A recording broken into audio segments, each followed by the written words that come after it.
The concept of FEMA camps has long been a focal point for conspiracy theories, particularly among those who distrust government authority. The theory suggests that the Federal Emergency Management Agency, FEMA, has constructed or is planning to construct secret detention facilities across the United States. These facilities, according to theorists, would be used to detain large numbers of U.S. citizens during a future crisis, such as widespread civil unrest, a government-declared state of emergency, or the imposition of martial law. Origin of the theory.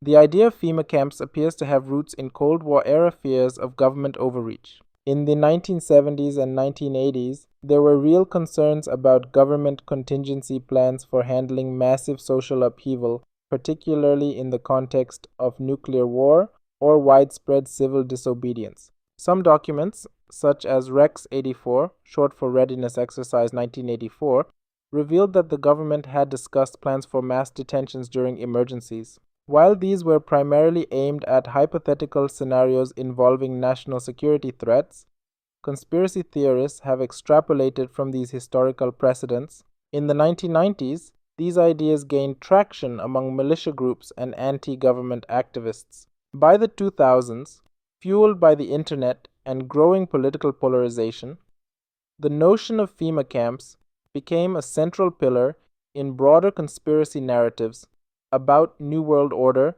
plots claims of FEMA camps. The theorists propose that FEMA, under the guise of emergency preparedness, has built or repurposed facilities to serve as detention camps. These claims often involve converted infrastructure. They point to existing infrastructure such as closed military bases, prisons, or industrial facilities as potential FEMA camp sites to mass detention capabilities. Theories often include the idea that these camps are equipped to detain thousands, if not millions, of people. Evidence from maps and leaks. Conspiracy theorists cite maps, alleged government leaks, or eyewitness accounts as proof of these facilities. Training exercises. FEMA's disaster training exercises, which sometimes simulate large-scale responses, are interpreted by theorists as preparation for mass detentions. Links to martial law. These camps are typically tied to fears of martial law, where normal constitutional rights would be suspended, allowing the government to round up and detain citizens without due process. Debunking FEMA camp theories. Critics of the FEMA camp theory, including government officials, independent investigators, and journalists, have pointed out that these claims are largely unfounded. Here are some key arguments against the theory.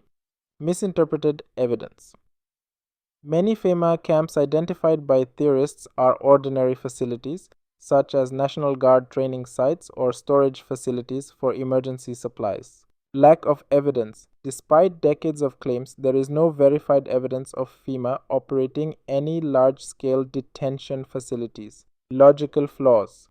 The logistical complexity of detaining millions of people in secret would be nearly impossible to conceal in a country with a free press and independent watchdog groups. Purpose of FEMA. FEMA's actual mission involves coordinating disaster response and recovery efforts, providing aid to states and localities during emergencies, and planning for natural and man-made disasters. Why the theory persists. The persistence of the FEMA camp theory can be attributed to several factors. Distrust in government. Many Americans harbor a deep mistrust of federal authority, particularly after events like Watergate, the Iraq War, and mass surveillance revelations. Polarized politics. Political divides have amplified fears of government overreach, with some groups perceiving any federal agency as a threat to individual freedoms. Media amplification. Social media platforms and alternative news outlets often amplify conspiracy theories, providing a space for them to flourish unchecked. Psychological appeal. Conspiracies provide simple explanations for complex problems, offering a sense of control in uncertain times, real threats versus fiction. While the FEMA camp theory remains unsubstantiated, it reflects real concerns about civil liberties during emergencies governments worldwide, including the US, have historically struggled with balancing individual freedoms and national security during crises. Events like the internment of Japanese Americans during World War II, the suspension of habeas corpus during the Civil War, and surveillance programs post 9/11 demonstrate how governments can, under certain conditions, infringe on rights in the name of security.